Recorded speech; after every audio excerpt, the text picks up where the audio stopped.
Well, now joining me on the news to further discuss this is a foreign policy analyst, Bolu Michael-Biyi. Thank you so much, Bolu, for joining us. My pleasure. Now, Bolu, some of the opinions of people are that this is not a war on Hamas, but a massacre of Palestinians by Israel. Do you agree with this point of view? Well, it's a very dicey situation, very hard to really, have a strong opinion on this war because it's been for a very long time, and one man's freedom fighter is another's terrorist because both sides have wronged each other. We need to be clear about that. Hamas has killed Israelis, and Israelis have killed Palestinians. So it's very important to understand the dynamics of the war and recognize the historical context of it. So if we look at the number of people that Palestinian and the Israeli troops have killed, one might consider that as a massacre. However, it's very important to understand that both sides actually wronged each other.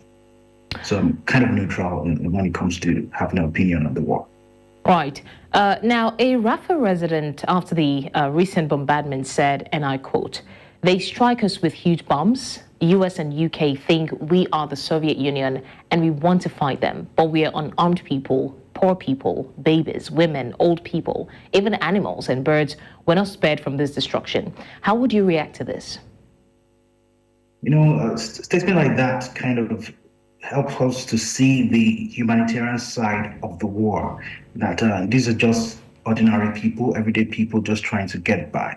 And it's very sad that the most vulnerable are the ones that suffer in any negative situation related maybe to environment or the war or conflict, whatever it may be.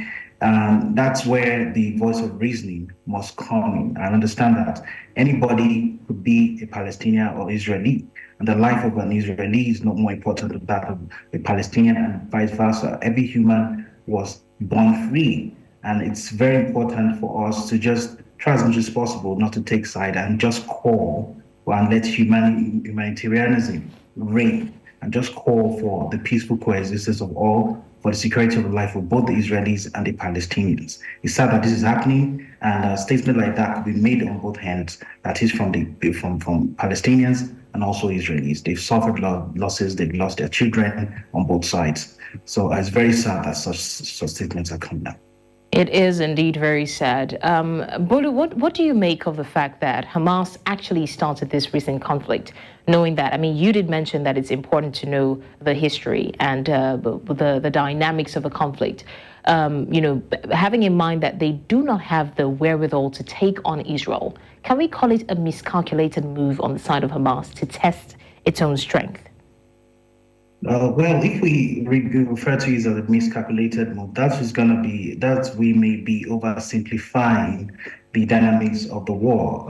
It's something that has been for a long time, and definitely for every action there must be a reaction, and for Hamas to have taken such step, then definitely something must have triggered it. In every war, somebody must pull the trigger. It doesn't really matter much who did what first.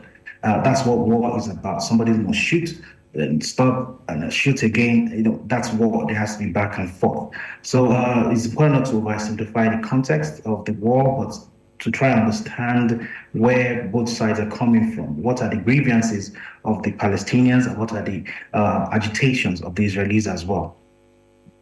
Now, according to official figures, so far, Hamas killed 1,200 people when it invaded Israel. That was on the 7th of October, while more than 15,500 people have been killed in Israel's retaliatory campaign, and this includes about 6,000 children, sadly. How do you see this ending eventually? Well, I can't really say how it's going to end because, this is a war that's been ongoing even before I was born. If some 20 years ago, I was okay, how it's going to end. So, okay, it's going to end in 10 years, and here we are, it's still ongoing. So we can't really say how it's going to end. We can just basically kind of predict what might happen. And it's very important for the use of force has to be commensurate. Find Israelis if you look at the ratio of those people that have been killed by the Israeli troops and those by Hamas is not commensurate as well. It's very important that as much as possible we try to protect human lives. Every war, human beings must die. However, it's important that it's minimized and reduced as much as possible. So I just want to use the opportunity to call on everyone to advocate for a ceasefire, a lasting solution, and especially to put pressure on Israel to ensure that human lives, the loss of human lives, is minimized as much as possible in the war.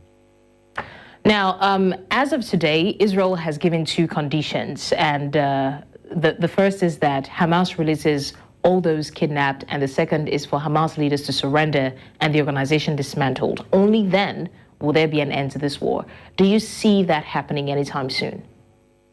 Well, it now depends on what Israel means by the ending of the war. Are they saying that there's going to be a ceasefire, that is no trading of bullets, or that they will allow the Palestinians to exist as an independent nation, or both? So until we understand what Israel really means before we can actually give a strong opinion on that. However, the organization, Hamas, is the structure of that organization is quite unclear. Some see it as a freedom-fighting organization, others see it as a terrorist group. If they're a terrorist organization indeed, then it's unlikely that they're going to accept Israel's condition, because that will mean that they'll stop profiting from the war.